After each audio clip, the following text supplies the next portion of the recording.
Selection time में आप सब लोगों का स्वागत करता हूं। कहते हैं जब जब भी मंजिल ने हौसलों से कहा कि ये तेरे बस की बात नहीं, तो हौसलों ने मंजिल की आंखों में आंखें डाल के कहा कि चल छुट्टी तेरी इतनी औकात नहीं। तो आगे चलते हैं। आज बात करूंगा मैं मलिक मोहम्मद जायसी ने बहुत सारे ग्रंथ लिखे हैं। उल्लेख मिलता है कि इसने 20 ग्रंथ लिखे हैं मलिक मोहम्मद जायसी ने। उन्हीं में से एक ग्रंथ है जिसका नाम है पद्मावत। मलिक मोहम्मद जायसी बरेली में इनका जन्म होता है, जायस नामक ग्राम पे, जिसे जो है उद्यान नगर के नाम से जाना जाता था पहले। अगर मैं बात करूं तो उन्हीं में से ये जो मलिक मोहम्मद जायसी हैं, इनने एक ग्रंथ लिखा है पद्मावत। निर्गुण भक्ति शाखा के ये कवि हैं, जिनके बारे में मैं आपको समझाता हूं, तो बने रहिए, आप देखते रहिए। तो अगर इसके बारे में अगर मैं बात करूं तो समझिएगा, तो उल्लेख मिलता है कि जो है एक चित्तौड़ दुर्ग हुआ करता था। कौन? चित्तौड़ दुर्ग। राजस्थान में एक चित्तौड़ दुर्ग था। उल्लेख मिलता है कि यहीं पे एक राजा थे जिसका नाम था, एक राजा राज्य करते थे जिसका नाम था रावत रतन सिंह। रावत रतन सिंह यहाँ के राजा हैं, और राजा हैं तो इनके पास कुछ ना कुछ क्या होंगे, दरबारी भी होंगे। तो इनके बहुत सारे दरबारी थे। उन्हीं में से एक दरबारी था जिसका नाम था राघव चेतन। क्या नाम था? राघव चेतन। राघव चेतन ये एक दरबारी है, जात का पंडित है, ब्राह्मण है ये। तो ये जो है जाता है, और राजा यहाँ पे राजा हैं, बैठे रहते हैं सिंहासन में। तो उल्लेख मिलता है कि ये जाता है और सुबह शाम राजा से क्या करता है, राम राम करता है, और राजा इसके बदले में इसे 2 टाइम की एक राशन पानी का इंतजाम कर देता है। सुबह और शाम जाता है तो राशन पानी लेकर चला आता है। आराम से इसकी ज़िंदगी गुजर रही है, इसको कोई टेंशन है ही नहीं। उल्लेख मिलता है कि और भी जितने भी दरबारी कवि थे, तो वो सोचते हैं कि यार इसका तो राघव चेतन का तो आराम से काम चलता है, बिना मेहनत किए जाता है, राजा साहब के यहाँ गप्पे सड़ाका मारता है। राजा साहब प्रसन्न होकर इसको क्या देते थे, राशन पानी देते थे, इसको तो कुछ टेंशन ही है ही नहीं। कहते हैं आदमी जो है अपनी परिस्थितियों से परेशान नहीं होता। कहते हैं बाहर का जो है दूसरों के सुख को देखकर जितना परेशान होता है, उतना अपने दुख से परेशान नहीं होता है। वही कंडीशन इन दरबारियों की भी है। तो कहते हैं यार ये आराम से जाता है, सुबह शाम का राशन पानी लेकर चला आता है, इसकी तो कोई टेंशन ही नहीं। तो उनमें से एक जो और भी दरबारी थे, उनमें से एक जाता है रावत रतन सिंह के पास। कहता है महाराज जी आप ये बताइए, आप इसको सुबह और शाम दोनों टाइम का राशन पानी दे देते हैं, ये बताइए ये ब्राह्मण देवता आपके किस काम आते हैं? रावत रतन सिंह कहता है यार ब्राह्मण है, दे देते हैं दान में, कोई दिक्कत ही नहीं। कहते हैं इसको तो हनुमान चालीसा ही नहीं आता। जब ये जो है हमें कोई यज्ञ, कोई होमन करवाना होता है, कोई धार्मिक अगर पूजन पाठ करवाना होता है, जब पूजा पाठ करवाते हैं तो हमें एक किराए का ब्राह्मण लाना होता है। अगर आप इस तरीके से इसको देते रहेंगे तो कुछ समय बाद आपका राज्य की खजाना दिवालिया हो जाएगा। एक ब्राह्मण इनसे कहता है, और 1 घंटा उसी पे लेक्चर मारता है। जब किसी चीज़ पे 1 घंटा लेक्चर दिया जाता है ना, धनाधन धनाधन, तो कहीं ना कहीं तो दिमाग में सेट होता ही होता है। तो यही जो है मंथरा का काम करता है। ये कौन? ये एक ब्राह्मण, एक और दरबारी कवि था। तो राजा के दिमाग में बात आती, कहता है यार बात तो सही कहता है, अगर मैं ऐसे ही देता रहूँगा तो कुछ समय बाद मेरा राज्य की खजाना क्या हो जाएगा, दिवालिया हो जाएगा। अब यहाँ पे कहता है चल अब सुबह का ले गया है, अब शाम को आने दे। राघव चेतन को मैं बताता हूँ कौन कहता है, रावत रतन सिंह। रावत रतन सिंह अब जैसे ही शाम को जाता है, राजा से राम राम करता है, तो कहता है राम राम हो गया, अब तू आ गया तो आ गया, अब राशन पानी तू ले जा, अब सुबह से अब नहीं आना कल से। ये सवाल ठोंकता है, जात का ब्राह्मण है, कहता है कि क्यों नहीं आऊँगा। तो इसके कान भरे हुए थे रावत रतन सिंह के। कहता है ब्राह्मण देवता आप ये बताइए आप किस काम आते हैं, तो मैं आपको ये राशन पानी दूं। कहता है, ये कहता है आप काम की बात करते हैं, कहो तो मैं दे दूं जान, आप कहो तो एक बार। अब यहां समझना, ये कहता है कि जान आन नहीं मुझे लेना है, ये बताओ कि आप किस काम आते हैं। ये राघव चेतन कहता है, कौन? राघव चेतन कहता है आप राजा साहब सुबह से शाम तक इतने सारे निर्णय लेते हैं, क्या आपके सभी निर्णय सही होते हैं? कहते हैं सुबह से शाम तक आप निर्णय लेते हैं, आपके सभी निर्णय सही नहीं होते होंगे। अगर आप धीरे धीरे ऐसे निर्णय गलत करते रहेंगे तो आपको क्या मिलने वाला है? बहुत सारे आपके पाप इकट्ठे हो जाएंगे, तो आपको क्या मिलेगा? नरक, पाप पुण्य, स्वर्ग और नरक की बात ठोंक देता है। और कहता है अगर ऐसे ही देते रहेंगे तो वो इसकी वजह से आप जिंदा हैं, कुछ समय बाद देखिए आपके पाप का घड़ा भर जाएगा तो आपका काम समाप्त हो जाएगा, जाने वाले। ये कहता अच्छा ये है बात, तो समझिएगा। तो अब आगे समझना। ये कहता है अच्छा ये बात है।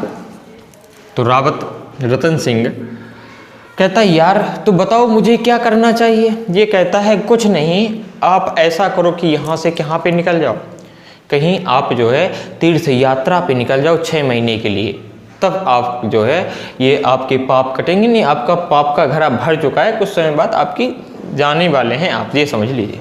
कौन कहता है? ये इसको समझाता है। ये कहते हैं कि अगर हम तीर्थ यात्रा करने लगे तो ये बताओ फिर ये राज्यपाल कौन समझाएगा? तो कहता है राघव चेतन कहता है आपको नहीं जाना, इसके बदले मैं जाऊंगा। तो ये कहते बहुत प्रसन्न होते हैं, कहते हैं अच्छा यार वाकई में तू ब्राह्मण देवता बहुत काम का है। कहता जितने पाप हैं मैं जाऊंगा और वहीं का वहीं गंगा में स्नान करके सो आऊंगा, तीर्थ यात्रा कराऊंगा 6 महीने के लिए, पूरे के पूरे क्या हो जाएंगे? खत्म हो जाएंगे। रावत रतन सिंह कहते हैं पैसा पकड़ो यहाँ से जल्दी से रवाना हो। अब यहाँ से ये कहता है यार मैं ऐसे आवारा थोड़ी ना हूँ कि तुरंत यहाँ से निकल जाऊँ, मेरे बच्चे भी हैं, बेबी भी है, उनको भी देखना पड़ेगा। ये कहता है कितना पैसा चाहिए? मैं अभी सुरक्षा के लिए 2 बॉडीगार्ड तुम्हारे घर में लगवाता हूँ और यहाँ पे जो है तुम्हें जितना पैसा चाहिए तो बताइए, मैं राज खजाना से अभी निकलवा के तुम्हें देता हूँ। ये कहता है यार यही ही एक ऐसा मौका है, सारी जिंदगी तो गरीबी में बिता दी, ज़्यादा कुछ नहीं, तीर्थ का तीर्थ हो जाएगा। कहता है ज़्यादा कुछ नहीं, 3 लाख रुपए चाहिए बस। कहता पिकनिक का पिकनिक बनाया आऊँगा, घूम आऊँगा। अब यहाँ से ये जो है जैसे ही इसकी बंदोबस्त करवा देता है राजा, इसको पैसे दे देता है। अब यहाँ से ये रवाना होता है। राघव चेतन जैसे ही आगे की ओर बढ़ता है तो उल्लेख मिलता है कि ये चलते चलते पहुँच जाता है सिंघल प्रदेश वर्तमान का श्रीलंका। ये श्रीलंका में पहुँचता है तो उल्लेख मिलता है यहाँ भाई भाई की सरकार है, गोटाबा राजपक्षे, महिंद्रा राजपक्षे, वही श्रीलंका। जयवर्धन कोट्टे इसकी राजधानी है जो भी बनी है, पहले जो है तो कोलंबो थी। तो वही पहुंच जाता है कौन? सिंघल प्रदेश वर्तमान का श्रीलंका। बेचारा दिन भर चला हुआ था तो एक बगीचे में जाके ये क्या करता है, शाम के टाइम पे आराम से सो जाता है। तो उल्लेख मिलता है कि जात का ब्राह्मण है तो सुबह 4 बजे आँख खुलती है पूजा पाठ के लिए। जैसे ही आँख इसकी खुलती है तो देखता है कि इसको जो है कुछ जो है लड़कियों की इसको आवाज़ सुनाई देती है। अब समझना, जैसे ही ये वो बगीचे में देखता है तो उनमें से काफ़ी लड़कियां थी, उनमें से एक पर इसकी नज़र पड़ती। राघव चेतन जैसे ही उसको देखता है तो देखते देखते राघव चेतन बेहोश। इसके बाद इसकी दोबारा नज़र पड़ती है तो दोबारा बेहोश, और दोबारा जब इसको होश आता है तो यहाँ से भागता हुआ फिर ये आ जाता है कहाँ? रावत रतन सिंह के दरबार में। रावत रतन सिंह को जैसे इसको देखता है तो इसको बहुत गुस्सा आता है, कहता है ये नालायक किसी काम का नहीं है, 3 दिन में वापस आ गया। तो फिर इसके दिमाग में आता है ये दरबारियों के बीच में एक कोने में ऐसे खड़ा है सुकड़ा। ये कहता है यहाँ से, कहता है यार हो सकता है कि इतने पैसे दिए थे, इसको पैसा काफ़ी था, काफ़ी रुपए लिए हुए था, तो हो सकता है किसी ने लूटपाट हो गई हो, किसी ने पैसे इसके छीन लिए हो। तो एक दिमाग में ये आता है। रावत रतन सिंह कहता है राघव चेतन बताओ क्या हुआ? बड़ी उत्सुकता के साथ कहता है क्या हुआ जल्दी बताओ। ये कहता है साइड में आओ तब बताता हूँ। अब यहाँ समझना, इसको साइड में लेता है और इसको जो है 6 घंटा इसी के बारे में बताता है। कहता है यार मैंने तुझे धार्मिक उसके लिए भेजा था, कहीं स्नान के लिए गंगा के लिए, और यहाँ इसकी बात कैसे आ गई? जब इसको 6 घंटा बताता है उसके बारे में कि वो ऐसे चलती है, उसकी स्टाइल ये है, सब चीज़ें बताता है। तो ये मन मुग्ध हो जाता है, कहता है चल तो बता कहाँ चल रहा है। कहता है जितनी भी तेरी रानियां हैं ना वो 2 कौड़ी की हैं इसके सामने। कहता है यार मुझे खुद पता नहीं कितनी है, तो ये जो है तो ऐसी बात करता है, 6 घंटा इसी के बारे में एक्सप्लेन करता है बेहतरीन। अब समझना यहाँ की कहानी। ये भी कुछ समय के बाद जब किसी चीज़ को बार बार टॉर्चर किया जाता है तो दिमाग में जाएगा कैसे, नहीं तो इसके दिमाग में चला जाता है। जब दिमाग में जाता है तो ये कहता है यार चल बताओ। कहता है अगर ऐसे जाओगे तो लोग पहचान जाएंगे कि ये राजा है। कहता है तुझे जो है एक फटी पुरानी ड्रेस में चलना होगा और वो ड्रेस मैं दूंगा। मेरी वाली एक फटी पुरानी सेकेंड हैंड ड्रेस रखी है, उसको पहन लेना रास्ते में, बस कोई दिक्कत नहीं है। लोगों से बोल देना दरबारियों से कि राजा साहब टूर पर जा रहे हैं, 10 दिन बाद वापस लौटेंगे। कह देना दरबारियों को, कह देना कि राजपाट 10 दिन के लिए आपको संभालना है, इसके बाद जो है तो राजा साहब जा रहे हैं, टूर पर जा रहे हैं यात्रा के लिए, फिर 10 दिन बाद वापस आते हैं। ये यहाँ से निकल जाते हैं दोनों और ये अपना झोला झंडा उठाता है कौन, राघव चेतन, और उसमें एक ड्रेस सेकेंड हैंड डालता है। उल्लेख मिलता है कि रास्ते में ये कौन, राघव रतन सिंह अपने जो ओरिजिनल पोशाक थी राजसी पोशाक उसको चेंज करता है और इसकी सेकेंड हैंड ड्रेस को पहनता हुआ आगे की ओर बढ़ता है। अब ये बिल्कुल नॉर्मल तरीके से दोनों आराम से बिल्कुल फकीर के वेश में जाते हैं और जाते जाते ये बेचारा कभी चला नहीं तो चलते चलते वहीं पहुँच जाते हैं सिंघल प्रदेश। जैसे ही सिंघल प्रदेश पहुँचते हैं तो उल्लेख मिलता है कि ये बेचारा कभी चला नहीं था, जाते जाते ये सो जाता है और कुछ समय बाद इसको भी नींद आ जाती है। दोनों वहीं पे बगीचे में सो जाते हैं उसी गार्डन में। फिर वही सुबह की कहानी, फिर सुबह इनको जो है उल्लेख मिलता है कि फिर ये तुरंत जग जाता है। ये चला नहीं था तो आराम से सोता है, इसको कोई पता नहीं है, चाहे जितनी आवाज़ होती रहे उसको कोई पता ही नहीं। मतलब इतना थका हुआ है, इतनी गहरी नींद में सो जाता है, इसको ये तुरंत जग जाता है राघव चेतन। जैसे जगता है तो फिर उन्हीं लड़कियों की आवाज़ सुनाई देती। उन लड़कियों की जैसे आवाज़ सुनाई देती है तो इसके 2 थप्पड़ मारता है। कहता है देख नालायक, उठ खड़ा हो जल्दी से देख। जैसे ये देखता है तो ये देखते देखते फिर बेहोश। फिर इसके बाद रावत रतन सिंह देखते हैं तो ये भी बेहोश। फिर इनको दोबारा होश आता तो फिर ये दोबारा बेहोश, जब तक वो वहाँ से निकल जाते। ये कहता है यार बात तो तू सही कहता था राघव चेतन। कहता है यार ब्राह्मण यार तू यार बात तो सही करता था। अब कहता है ये धीरे धीरे वहाँ से चलते निकलते हैं तो ये दोनों साथ में चलते हैं वही पुरानी ड्रेस में। कहते हैं यार भाई साहब रास्ते में आराम से जा रहे हैं। कहते हैं यार उनको आपने देखा है, वो जो यहाँ से लड़कियाँ गई हैं उनको आप लोगों ने देखा?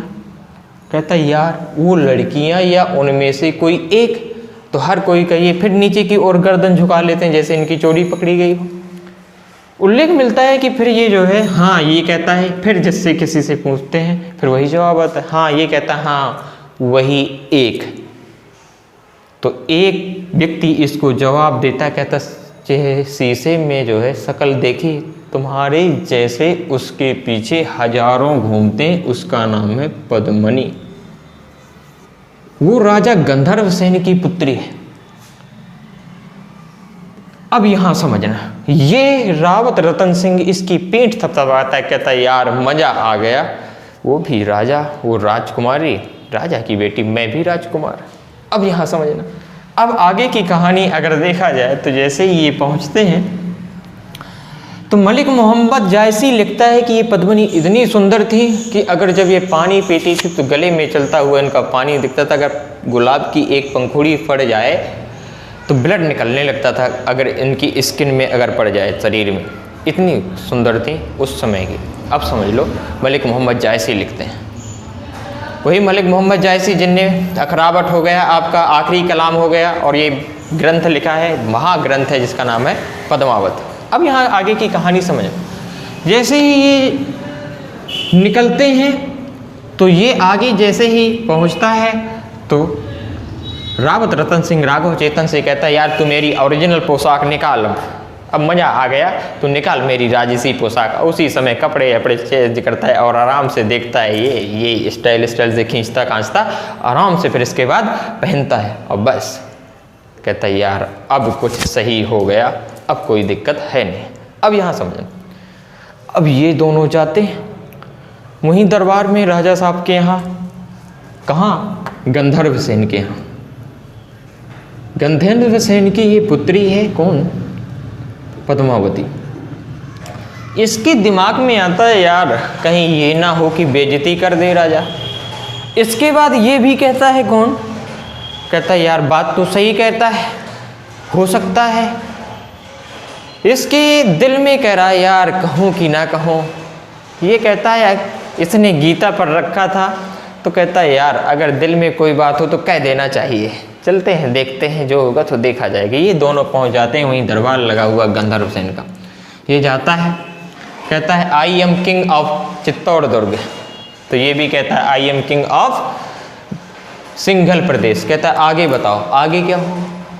कहता है यार आगे का तो कुछ नहीं, तुम बताओ आगे क्या है। कहता है कि यार मुझे, ये कहता है कि मुझे आपकी पुत्री का हाथ चाहिए। ये भी बेचारा परेशान था। कौन, अपना परिचय देता है। गंधर्व सेन भी परेशान था, दो बॉडीगार्ड लगाने पड़ते थे। ये भी सोच रहा था शादी की। कहता है तू हाथ की बात करता है, तू ले जा पूरी, कोई दिक्कत वाली बात नहीं। इस प्रकार से इसका विवाह होता है कहाँ, ये पद्मिनी के साथ। और जैसे ही इसका विवाह होता है इसको 556 दासियाँ गिफ्ट में मिलती हैं और ये पद्मिनी भी साथ आते हैं। कहते हैं यार वाकई में तो राघव चेतन बड़े काम का आदमी है। अब इसको एनी टाइम अपने साथ रखता है, अब कोई दिक्कत नहीं। ये दोनों आ जाते हैं फिर चित्तौड़ दुर्ग पद्मिनी को लेवा के। अब आगे की कहानी सुन। कुछ समय बाद उल्लेख मिलता है कि ये और दरबारी थे, ये और सोचते हैं, कहते हैं यार ये तो राघव चेतन दिन में 20 बार पद्मिनी के दर्शन करता है, हमने तो अभी तक उस देखा ही नहीं। तो ये एक दिन और चुगली करता है वही ब्राह्मण। कहता है अब मैं इसका काम जचा दूंगा, अब कोई दिक्कत वाली बात है ही नहीं।